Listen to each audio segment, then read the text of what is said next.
बिस्मिल्लाहिर्रहमानिर्रहीम। अस्सलाम वालेकुम नाज़रीन, आप यूट्यूब चैनल देख रहे हैं। मैं इमरान ख़ान हूँ। सबसे पहले तो इमरान ख़ान साहब के बारे में मैं थोड़ी सी बात कर देता हूँ। इंटरनेशनल ख़बरें बहुत ज़्यादा हैं, लेकिन इमरान ख़ान साहब की एक मरतबा फिर मुलाकात नहीं करवाई गई उनकी फ़ैमिली के साथ। एक बड़ी सख्त ज़्यादती है। ना ईद पे मुलाकात करवाई, ना ईद के बाद मुलाकात करवाई। उनकी बहनें गई थी अपने भाई को मिलने के लिए, लेकिन जैसा कि हमेशा होता है, वो हमेशा जाती हैं मिलने के लिए और हमेशा उनकी मुलाकात नहीं करवाई जाती। इमरान खान की बहनों ने कहा कि ये धोखा दे रहे हैं कि इमरान खान के इलाज के बारे में बुशरा बीबी को बताया जा रहा है। बुशरा बीबी तो खुद जेल में है, ना वो किसी डॉक्टर से कंसल्ट कर सकती हैं, ना वो कोई सेकंड ओपिनियन ले सकती हैं। तो ये सिर्फ टेक्निकली ना इमरान खान साहब को नीचा दिखाने के लिए, सिर्फ इमरान खान साहब की सेहत से खेलने के लिए और इमरान खान को तोड़ने के लिए सब कुछ कर रहे हैं। इमरान खान के बेटे भी कह रहे हैं, उनकी बहनें भी कह रही हैं। जो लोग इमरान खान को पुराना जानते हैं ना, मैं उनसे भी मिला हूँ, उनसे बात भी की है। और अब तो लगभग काफ़ी सालों से मैं इमरान खान को जानता हूँ। 15-16 साल हो गए हैं मैं लगातार कवरेज कर रहा हूँ और इमरान खान से कई मुलाकातें भी रही हैं। वो नहीं टूटेगा इनसे। आसिम मुनीर साहब, वो आपसे नहीं टूटेगा। आप जो मर्ज़ी कर लें वो आपसे नहीं टूटेगा। आपने 5 साल की एक्सटेंशन ली, आप 15 साल की और एक्सटेंशन ले लें। अल्लाह रब्बुल इज़्ज़त इमरान खान को ज़िंदगी दे, वो आपसे नहीं टूटेगा। ये हो नहीं सकता ना, आप नहीं तोड़ सकते उसको। और उसको तोड़ने की जिद क्या है? आप अपना काम करें, आइन और कानून की हदूद के अंदर रहते हुए अपनी नौकरी करें और घर जाएं। ये पाकिस्तान के लीडर्स हैं जिनको अवाम मुंतखब करती है, उन्हें पाकिस्तान चलाने दीजिए। ज़बरदस्ती मत कीजिए पाकिस्तान के साथ। पहले भी ऐसी हरकतों की वजह से पाकिस्तान 2 टुकड़े हो गया था। बहरहाल इमरान खान साहब को फिर नहीं मिलवाया गया। और गार्डियन अखबार ने इमरान खान साहब के बारे में एक आर्टिकल लिखा है। काफ़ी चीज़ें उन्होंने लिखी हैं, चीदा चीज़ें मैं आपको बताता हूँ। बड़ा लंबा आर्टिकल है, कई सफ़हात पे मुश्तमिल आर्टिकल है। गार्डियन ने लिखा है इमरान खान साहब के बारे में। पाकिस्तान में साबिक वज़ीर-ए-आज़म, कोई भी वज़ीर-ए-आज़म, उसको ओहदे से हटाना कोई बहुत बड़ी बात नहीं है, लेकिन इमरान खान को, जो कि दुनिया का मकबूल तरीन हीरो है, उसे हटाना इस्टेब्लिशमेंट को बहुत महंगा पड़ गया। खान ने खेल के मैदान में, फलाही काम के मैदान में और सियासत के मैदान में जहाँ पे कदम रखा, मद्दे मुकाबिल कोई नहीं रहा। लेकिन उसे तमाम कुव्वतों ने मिलकर जेल में बंद किया हुआ है। यहाँ तक कि उसे कत्ल करने की भी कोशिशें की गई हैं। इस आर्टिकल में ये दावा किया गया कि इमरान खान पाकिस्तान की तारीख के मकबूल और मशहूर तरीन इंसान हैं। कोई मर्द या औरत, जिंदा या मरहूम, हकीकी या ख्याली पाकिस्तानी इमरान खान से ज़्यादा मशहूर नहीं हुआ या इमरान खान से ज़्यादा उसको मकबूलियत नहीं मिली। ये बात हकीकत है, झूठ नहीं है। दुनिया इमरान खान की गवाही देती है, लेकिन बोनों ने मिलकर एक बहुत बड़े कदावर शख्स को सिर्फ इसलिए जेल में बंद कर दिया कि जब ये बोने उसकी तरफ देखते थे तो ऐसे सर उठा के देखते थे। तो इन बोनों ने उसे जेल में बंद कर दिया, और कुछ नहीं है। ये सारे बोले हैं, कुछ नहीं बेचते इमरान खान के आगे।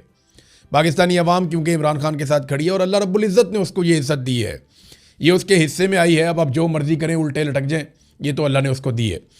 अब आ जाए नाज़रीन इंटरनेशनल ख़बरों की तरफ। तो पाकिस्तान कुछ थोड़ा सा मरकज़ निगाह बना। उसकी वजह यह है कि पाकिस्तान को लगता है कि एक इस तनाज़े के हल के लिए पाकिस्तान मुज़ाकरात कार का रोल प्ले कर सकता है, पाकिस्तान मेज़बानी कर सकता है।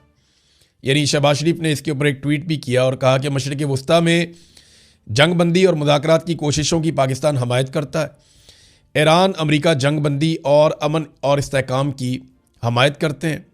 उन्होंने ऐलान किया कि अमेरिका और ईरान की रजामंदी से पाकिस्तान मुज़ाकरात की मेज़बानी करने के लिए तैयार है। जंग के ख़ात्मे के लिए बामानी और नतीजा खेज़ मुज़ाकरात ज़रूरी हैं और पाकिस्तान जो है मुज़ाकरात में सहूलतकारी को एक एजाज़ समझेगा। ये शहबाज शरीफ ने अपनी जो ट्वीट है उसको अमरीकी सदर डोनाल्ड ट्रंप, विटकोफ जो पाकिस्तान आया हुआ था, और उसके अलावा ये विटकोफ जो है ना, ये इस रीजन का हेड बनाया हुआ है डोनाल्ड ट्रंप ने, और फिर ईरानी वज़ीर ख़ारजा अब्बास अराक्ची को टैग कर दिया। ये इन 3 बंदों को भी शहबाज शरीफ साहब ने टैग किया है अपने ट्वीट में। अब देखिए, सवाल ये पैदा होता है कि पाकिस्तान इतनी दिलचस्पी क्यों ले रहा है जंगबंदी में। इससे एक तो पाकिस्तान अकेला नहीं है, तुर्की भी कोशिश कर रहा है, मिस्र भी कोशिश कर रहा है, कतर ने तो इनकार कर दिया, हम इसका हिस्सा नहीं है। लेकिन क्या वाकई जंगबंदी हो जाएगी? अमेरिका के जो सहाफ़ी हैं वो भी अब ये मानना शुरू हो गए हैं कि ईरान ने जंगबंदी की दरख्वास्त नहीं की। जंगबंदी की दरख्वास्त जो है वो अमेरिका ने की है और ईरान की जानिब से अभी उसको कबूल नहीं किया गया। उन्होंने शराइत रख दी हैं कि अगर जंगबंदी करनी है तो हमारी चंद शराइत हैं। शराइत मैं आपको बता चुका हूँ। वो कहते हैं जी हमारे हकूक़ हमें दिए जाएँ, हमारे ऊपर से पाबंदियाँ ख़त्म की जाएँ। वो ये कहते हैं आइंदा गारंटी दी जाए कि कोई कभी हमारे ऊपर हमला नहीं करेगा। फिर साथ में वो ये भी कहते हैं कि हमारा जो नुकसान किया गया है $100 अरब का कम से कम अभी तखमीना है, वो हमें यकमुश्त अदा किया जाए, वो पैसे हमें मिलने चाहिए। फिर ईरान एक और बात करता है कि फ़लस्तीनियों और लबनानियों के ऊपर जो कत्लेआम हो रहा है, नस्ल कुशी हो रही है, वो भी बंद की जाए। उस पर उन्होंने स्टेटमेंट जारी किया अभी। तो उनके मुतालबात की एक फ़हरिस्त है। वो ये चाहते हैं कि आबनाए हुर्मुज़ से आइंदा जो भी टैंकर्स गुजरें या वहाँ से तजारती माल गुजरे, वो ईरान को बाकायदा टोल टैक्स देकर गुजरें, जैसे पूरी दुनिया में होता है। वो कहते हैं ये हमारा पानी है तो हम यहाँ से गुजरने के लिए पैसा क्यों ना लें। जब बाकी दुनिया पैसा लेती है तो हम भी पैसा लेंगे। तो ये ईरान की सोच है। इतने सारे मुतालबात ईरान के हैं। अमेरिकन मुतालबा जी यूरेनियम आप हमारे हवाले कर दें। क्या पाकिस्तान के फील्ड मार्शल आसिम मुनीर साहब ईरान से यूरेनियम लेके अमेरिका के हवाले कर सकते हैं? और क्या ईरान ये करेगा? इसके बगैर तो डोनाल्ड ट्रंप के लिए फेस सेविंग कोई नहीं है। फिर क्या हम गारंटी दे सकते हैं ईरान को कि अब अमेरिका या इसराइल आपके ऊपर दोबारा अटैक नहीं करेंगे? हम तो कश्मीरियों और फ़लस्तीनियों को आज तक गारंटी नहीं दे पाए। पाकिस्तान जो कोशिश कर रहा है वो संजीदा, ऐसा नहीं है कि पाकिस्तान कोशिश नहीं कर रहा, उसकी वजूहात हैं। देखें, अगर पाकिस्तान ये कोशिश नहीं करेगा और ये जंग चलती रहेगी तो पाकिस्तान को इस जंग में उतरना पड़ेगा। ये जो विटकोफ पाकिस्तान में आया हुआ, आपको क्या लगता है ये सिर्फ जंगबंदी के लिए आया? ये पाकिस्तान को ज़हनी तौर पे इस लड़ाई के लिए तैयार भी करेगा कि अगर जंगबंदी नहीं होती तो पाकिस्तान भी हमारे साथ खड़ा हो जाए। पाकिस्तान एक बड़ी फौजी कुव्वत है और अमेरिका ये चाहेगा कि पाकिस्तान हमारे साथ और इसराइल के साथ मिलकर ईरान के खिलाफ इस जंग को लड़े। अब पाकिस्तान के लिए मुश्किलात बढ़ती जाएंगी, मुसीबतें बढ़ती जाएंगी अगर पाकिस्तान इस जंग के अंदर उतरता है तो। और अगर जंग बंद हो जाती है, पाकिस्तान बहुत सारे चैलेंजेस से बच जाएगा। पाकिस्तान के अंदर देखें ना, हुक्मरानों ने किया क्या है। एक तो पाकिस्तानी अवाम बिल्कुल ईरान के खिलाफ किसी भी लड़ाई के खिलाफ है। यहाँ पे अब ये माहौल बना रहे हैं शिया सुन्नी फसाद वाला या शिया सुन्नी तफरीक वाला। मेरी तमाम पाकिस्तानियों से गुजारिश है कि आपस में तफरका ना डालें, आपस में लड़ें मत, शिया सुन्नी की बुनियाद के ऊपर नफरत ना फैलाएं, मोहब्बत और अमन से एक दूसरे के साथ रहें। पाकिस्तान में कोई शिया सुन्नी का मसला नहीं है, ये जानबूझकर पैदा किया जाता है। इसकी डोरियाँ कहीं और से हिलाई जाती हैं और पाकिस्तानियों का खून बह जाता है, अमन ख़राब हो जाता है। अभी भी कलदम तंजीमों के बंदों को लाकर बिठा दिया गया प्रेस कॉन्फ्रेंस करने के लिए। मुझे बताएं ना, फ़ौज का क्या इमेज बनेगा जब कलदम तंजीमों के वो लोग जो माजी में कत्लों में मुलव्विस रहे हैं, जिनके ऊपर दहशतगर्दी के मामलात हैं, वो लोग जब बैठ के पाक फ़ौज के हक़ में बात करेंगे तो पाक फ़ौज का क्या इमेज बनेगा। अभी कलदम तंजीमों से अगर काम नहीं चलता तो कल को गुड तालिबान को भी लाया जा सकता है। तो पाकिस्तान की फ़ौज का क्या इमेज बनेगा? कितनी बुरी बात है।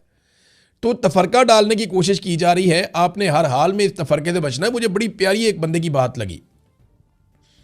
मुझे बता रहा था कि एक साहब दुआ कर रहे थे, वो सुन्नी थे और वो दुआ कर रहे थे या अल्लाह ताला ईरान को हिफाजत में रख। वो ईरानियों के लिए दुआ कर रहे थे।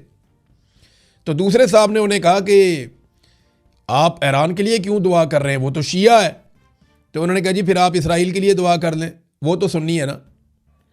तो मामला बड़ा सादा सादा है कि ये लड़ाई क्योंकि इसराइल और ईरान के बीच में है, तो ऑब्वियसली जो मुसलमान ममालिक हैं उनके सेंटिमेंट्स एक मुसलमान मुल्क के साथ ही होने थे, ईरान के साथ ही होने थे, ये ऑब्वियस है। अब जो इसको ना समझे तो उसकी मर्जी है। पाकिस्तान के अंदर ना देखो इन्होंने कैसे दाव लगाया। जैसे ही आलमी मंडी में खबर आती है, ये पाकिस्तान में पेट्रोल की कीमतें उठा के कहाँ से कहाँ ले जाते हैं। मट्टी का तेल कितना महंगा कर दिया, आयोक्टेन कितना महंगा कर दिया, डीजल और पेट्रोल की कीमतें 55 रुपए बढ़ा दी, अभी मजीद बढ़ाने की तैयारी कर रहे हैं। ये अपने सारे खसारे इसी बहाने पूरे कर रहे हैं। हालांकि मुझे एक शख्स ने ये इतला दी है, इसकी कंफर्मेशन नहीं है, लेकिन उन्होंने दावा किया कि हुकूमत से आप कहें कि वो आपको दिखाए उन अदायगियों की तफसीलात, और ये पब्लिक डॉक्यूमेंट होता है। हुकूमत दिखाए ना कि अगर ये महंगा पेट्रोल या डीजल खरीद रहे हैं तो अदायगियों की तफसीलात कौम को दिखाएं, जनाब ये अदायगियाँ हमने कर दी हैं। दावा यह किया जा रहा है कि हुकूमत सऊदी अरब से जो भी इस वक्त फ्यूल ले रही है वो रियायती निर्खों पे ले रही है, क्योंकि सऊदी अरब को पाकिस्तान की इस वक्त ज़रूरत है और वो भी उधार ले रही है। कोई अदायगियाँ नहीं हुई। अगर कोई अदायगियाँ हुई हैं तो वो शो कर देना कि ये हमने महंगा खरीद लिया जनाब, ये हमारे कौमी बैलेंस के अंदर से ये पैसा चला गया, वो ये आपको दिखाएंगे नहीं। तो बाहर से पेट्रोल इनको कैसा भी मिले,